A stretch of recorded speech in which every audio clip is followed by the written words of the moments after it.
সুপ্রিয় দর্শক, দ্য প্রবাস ইনসাইড টিভির পক্ষ থেকে আপনাদের সবাইকে স্বাগত জানাচ্ছি। আমি শুভ মির্জা। আমার সাথে বরাবরের মতো আপনাদের সাথে কথা বলবার জন্য উপস্থিত আছেন বনিয়ামিন খান। আমরা আজকেও প্রবাসীদের একটা খুব গুরুত্বপূর্ণ বিষয় নিয়ে আপনাদের সাথে কথা বলবো। প্রথমে আমি বনিয়ামিন ভাইয়ের সাথে একটু পরিচিত হয়ে নিচ্ছি। ভাই, কী অবস্থা, কেমন আছেন? আলহামদুলিল্লাহ ভালো আছি। আপনি কেমন আছেন? আলহামদুলিল্লাহ। ভালো আছি, আবার ভালো নেই, দুইটাই।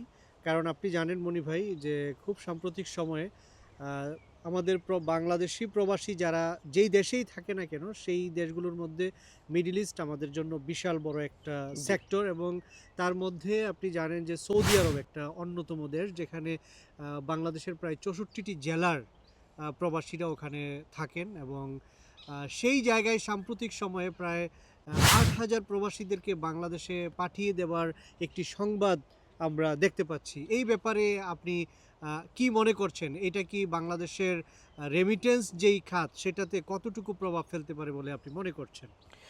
ধন্যবাদ সুমি মির্জা ভাইকে। আসলে ব্যাপার হলো আমাদের বাংলাদেশের একটা অনেক অংশ মানুষ যারা আছেন তারা প্রবাসে কাটায়। হুম, তো মিডল ইস্টটা আসলে খুব সহজ একটা জার্নি, যেটা হলো আপনার দেখা যায় যে টাকা পয়সাও কম লাগে। হুম, ইভেন ওইখানে যাওয়ার পরে একটা শ্রেণীর মানুষ তারা স্বাচ্ছন্দ্য বোধ করে মিডল ইস্টে থাকার জন্য। হুম, তো আপনি জানতে পারবেন যে আমাদের অনেকটা প্রায় 30 লাখ শোনা যায় যে 30 লাখ প্রবাসী শুধু সৌদি আরবেই কাজ করে। হুম, ঠিক আছে। তো সাম্প্রতিক সময়ে সৌদি আরবে কিছু আইন চেঞ্জ হয়েছে। তারা 279 বা 69 এরকম একটা পার্সেন্টেজ যে চাকরি, এটা শুধু সৌদিরাই করতে পারবে যেগুলোর সঙ্গে জড়িত ছিল বাংলাদেশিরা। আচ্ছা, ইভেন ব্যবসা, যে এগুলোর ভিতরে ব্যবসা চাকরি অনেক কিছু জড়িত আছে, 280 বা এরকম একটা সংখ্যা। তো চাকরির যে ব্যাপারটা, এটা যাতে সৌদি আরবরা নিজেরা করে, হুম, এই আইনটা চেঞ্জ হয়েছে। তো চেঞ্জ হওয়ার কারণে অনেক বাংলাদেশি বিপাকে পড়তে যাচ্ছে, এটা হলো একটা কথা।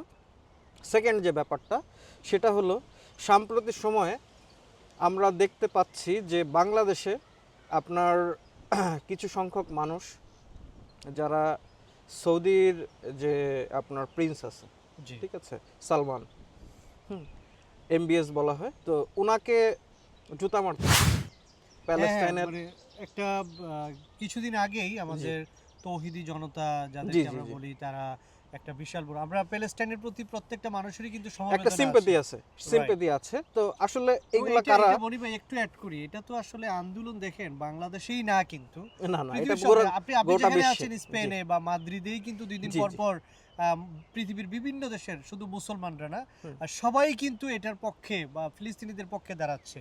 কিন্তু তাদের যে আন্দোলন, এইটার সাথে আপনি আপনি ওই কথাটার প্রসঙ্গ জি ক্রমে জি, আসছে, আমি এটা যদি ব্যাখ্যা করেন। এইটা ব্যাপারটা হলো কি, আপনার আন্দোলন, আমরা এখানে যে আন্দোলনগুলো দেখতে পারি, আমরা আন্দোলনগুলোর কিন্তু আপনার শান্তিপ্রিয় আন্দোলন দেখতে পাই। ঠিক এক্স্যাক্টলি। আছে।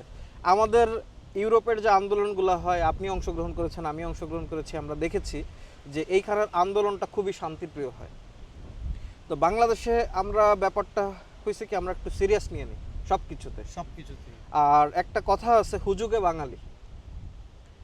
আপনি একটা জিনিস চিন্তা করতে হবে, পুরা মুসলিম উম্মা যত, আমাদের কিন্তু ক্যান্টনমেন্ট বলা হয় যে আপনার সৌদি আরবকে। ট্রু। ঠিক আছে। আপনি যদি মুসলমান হয়ে থাকেন, আপনাকে কেবলা দিতে হয় সৌদির দিকে। জি। ঠিক আছে। তো তারা কিন্তু আপনার যতগুলা মুসলিম কান্ট্রি আছে, গলফ কান্ট্রি, হুম, হুম, বিশেষ করে গলফ কান্ট্রিগুলাতে তারা কিন্তু রাজত্ব করে। ট্রু। ঠিক আছে। তো তারা কিন্তু আসলে পুরা পৃথিবীর যে মুসলিম যে জাতিটা, এইটাকে কিভাবে মেইনটেইন করতে হবে তারা কিন্তু খুব ভালো করে জানে। রাইট। ঠিক আছে। আর আপনি চাইলেই, যে সৌদি আরব চাইলেই যে মনে করেন গাজার বিরুদ্ধে, মানে ইসরায়েলের বিরুদ্ধে তারা যুদ্ধ ঘোষণা করে চলে যাবে, তারা এতটা বোকাও না, এতটা অশিক্ষিতও না। ঠিক আছে।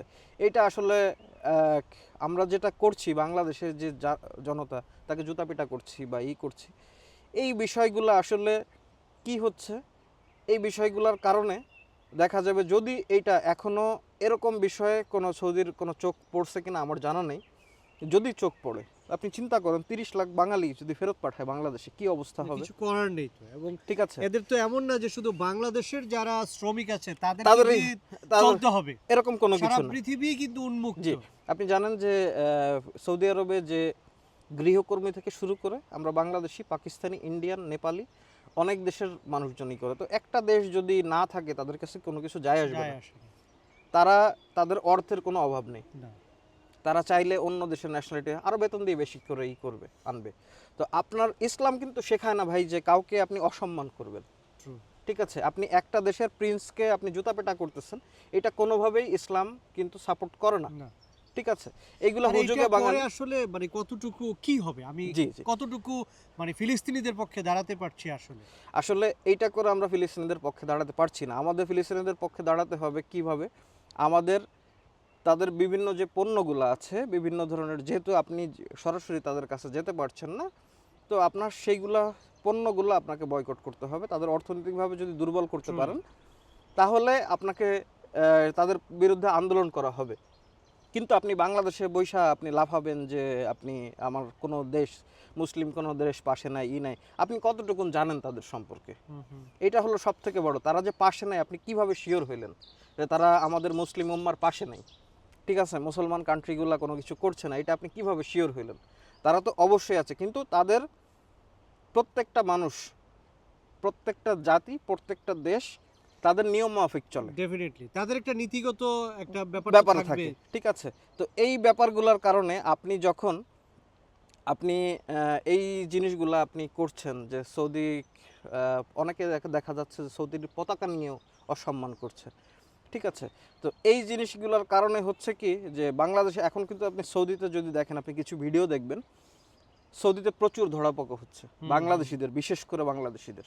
এটা তো আমাদের নিজেদের জাতিকে জি। ধ্বংস করার একটা হ্যাঁ, উপক্রম। এইটা আসলে কি হয় কি, আপনি সম্প্রতি দেখবেন ইন্ডিয়াতেও কিন্তু আপনার মুসলমানদের উপর জুলুম হচ্ছে। জুলুম হচ্ছে। ঠিক আছে, তো আমরা কিন্তু প্যালেস্তাইন নিয়ে লাফাচ্ছি, ইন্ডিয়ার যারা জুলুম হচ্ছে তাদের আমরা কোনো হেল্প করতে পারছি না পার্শ্ববর্তী দেশ হয়ে। তো আপনি অন্য দেশের, আপনি একজন প্রিন্সকে আপনি অসম্মান করছেন, এটা আপনি ডেফিনেটলি প্রবাসীদের বিপদে ফেলছেন। True.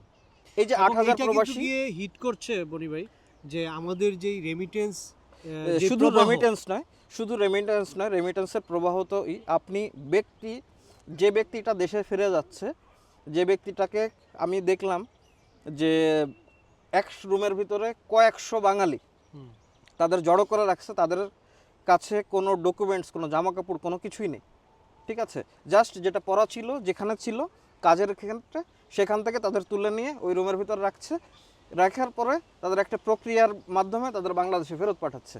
তো আপনি একটা ব্যক্তিকে, তার পুরো ফ্যামিলিকে ধ্বংস করছেন। ঠিক আছে, তো এইটা আমাদের কোনোভাবেই কাম্য নয়। তো আমরা চাইবো যে আপনারা প্রোটেস্ট করেন তাদের পণ্য বিভিন্ন কিছু বয়কটের মাধ্যমে। ঠিক আছে, কোনো দেশকে সঠিক একটা তথ্য নিয়ে আসলে হ্যাঁ, পণ্যটা কার আসলে আপনি যদি চিন্তা করেন যে আপনি কাউকে অসম্মান করে আপনি ভালো কিছু করবেন, এটা আসলে ক্ষতির ছাড়া আমাদের কোনো কিছু আশা আমরা করতে পারি না।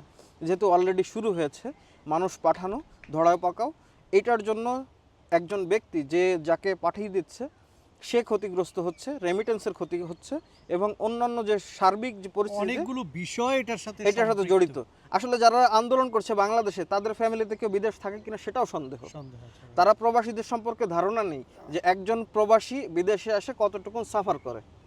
ঠিক আছে, যারা আপনি দেখবেন সৌদি আরবের বিভিন্ন জায়গায় আমরা রেগুলারলি দেখতে পারি যে আপনার অবৈধ যে বাংলাদেশি আছে তারা কাজ করতে পারে না, তারা কাজ খুঁজে পায় না, তারা বিভিন্ন ধরনের সমস্যার সম্মুখীন হওয়ার পরে আপনাকে যে রেমিটেন্সটা পাঠায় পুরো মাস শেষে, তার ফ্যামিলি চলে, এইগুলো ধ্বংস করেন না ভাই।